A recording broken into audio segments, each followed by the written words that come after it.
ल हेर्नु साथीहरू, खास मेरो ब्यास छ वादी साँगे खोला हो घर। ल हेर्नु हाम्रो गाउँको भ्यूज कस्तो छ, कस्तो लाग्छ भनिदिनु होला।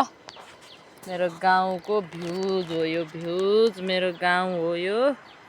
हेर्यो यतापट्टिको टोल मात्रै देखियो है यहाँबाट। उतापट्टिको टोल चाहिँ अलि उतैपट्टि अलि उतापट्टिबाट देखिन्छ। यति चाहिँ यताको टोल हो यो। उता पारिसमा यो चाहिँ हाम्रो यताको टोल भयो। यतापट्टि कस्तो जङ्गल जङ्गल भित्र छ हेर्नु न है।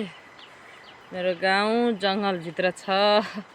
लाखु लाग्छ, बाघ लाग्छ हाम्रो गाउँमा। हेर्नु फाँट छ यहाँ, खोला छ, एकदम सुन्दर ठाउँ छ।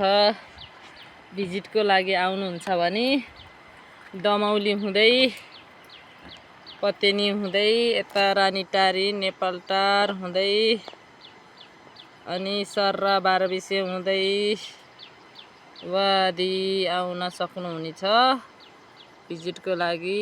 यस्तो राम्रो छ ठाउँ, खोला नै छ है।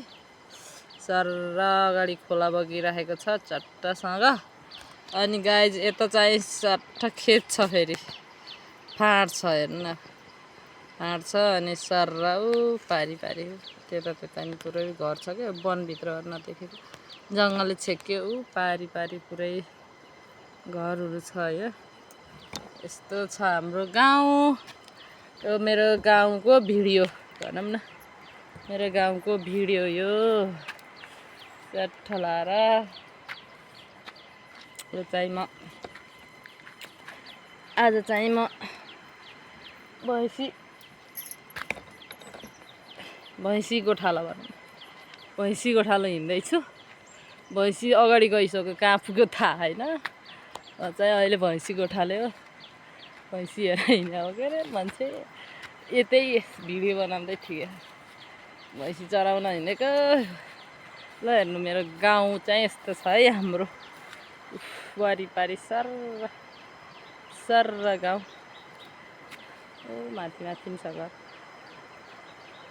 यस्तो छ, बिचमा खोला छ। उता म्याग्दे पर्छ, म्याग्दे गाउँपालिका खोला उता।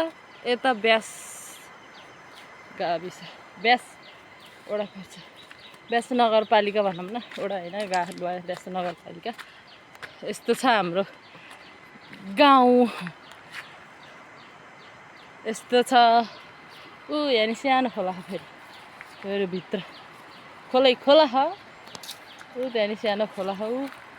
त्यहाँ तल नि बाटोमा रोड छ, खोलै खोला हो, पुरै खोलै खोला। त्यहाँ नि घर छ। ऊ यहाँ भित्र नि घर छ। जङ्गलभित्र हाम्रो चाहिँ घर चाहिँ सायद जङ्गलै भित्र हो बढी। अनि यो भिडियो हेरिदिनु होला, कस्तो छ कमेन्टमा भनिदिनु होला। उफ यहाँ तल चाहिँ एउटा घर, राम्रो छ भनिदिनु होला। सुझाव सल्लाह पनि दिनु होला, कमेन्टमा लेखिदिनु होला। ल साथीहरू, हाम्रो आधा गाउँ यताबाट देखिन्छ। सर हेर्नु यो आधा हो, उतापट्टि आधा वनभित्र भएको हो र आधा आधा छ। पुरा एक ठाउँबाट पुरा देखिन्छ।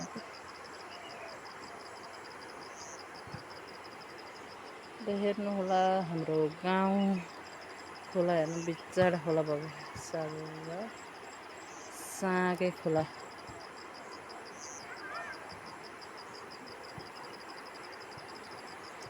राम्रोसँग हेरिदिनु होला भिडियो, फुल भिडियो हेरेर कमेन्ट दिनु होला भन्दै अब चाहिँ भिडियोबाट बिदा हुन्छु।